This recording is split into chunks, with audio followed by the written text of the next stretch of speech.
आज लखराव पोखरा का मेला है पगली। मेला जात हुआ तो पहले ना बतावे के। तोके कुछ बताए के करी। सुना एक चीज चाहत रहला। तोर हरदम घटला रहला कुछ न कुछ, जब देखा तब कपारे पे कचर कचर। अब तनी से सुना ना। तहू आज अपन सुनाई ले। वही मेलवा में से ना गुरैया जलेबी लेते आया। अरे गुरैया जिलेबी लेबी न देवी, गुरैया जिलेबी। अभी ये कुल कहबा हम जानत रहनी, लेकिन तब वो मन कैला कह देनी। सुना सुनावा। गुरही जलेबी अभी चाय पिया मेलावा में। ऐसा न कि एडीआर से और संदीप राज से मंगवा ले, ठीक है ना, हमारे टाइम ना।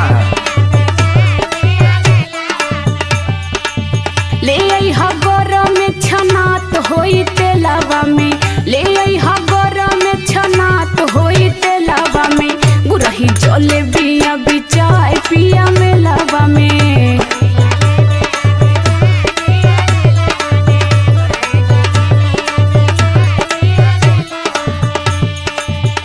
जब देखा तब तोरे लारे चुअला, पेट ही नहीं कारे। चुअता पानी लरी कोर भैलू धनिया।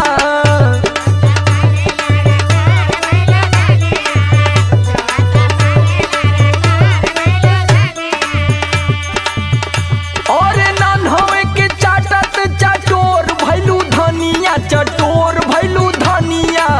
चुअता पानी लरी कोर भैलू धनिया।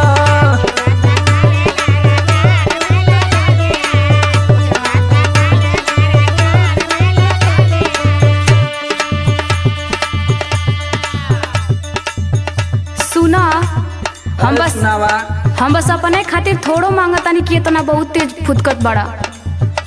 तब क्या करे खातिर मांगत तू? हम सबके खातिर न कहतारी, कुछ न कुछ सबके बदे न कहतारी, बस हमरे सुनाता।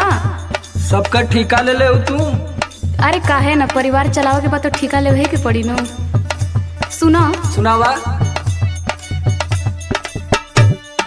अम्मा जी के लिहा पकौड़ी, बाबू जी के केला।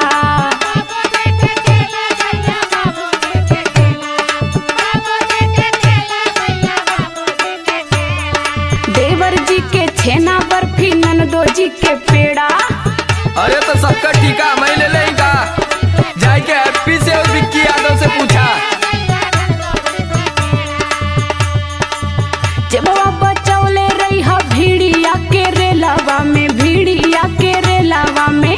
गुरही जलेबिया भी चाय पिया मेलावा में।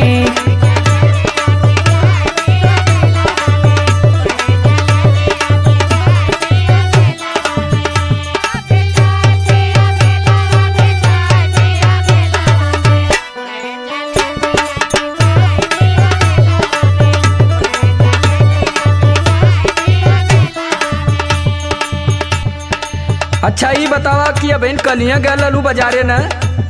हाँ वो तो गईले रही। किसिम किसिम का कुल खाए के इलू है, तबले आज तोरे फिर लगल बढ़िया है भूख। अलिया न देता कि लगला बने। जब हम बने लगल तो वहाँ छने लगी न।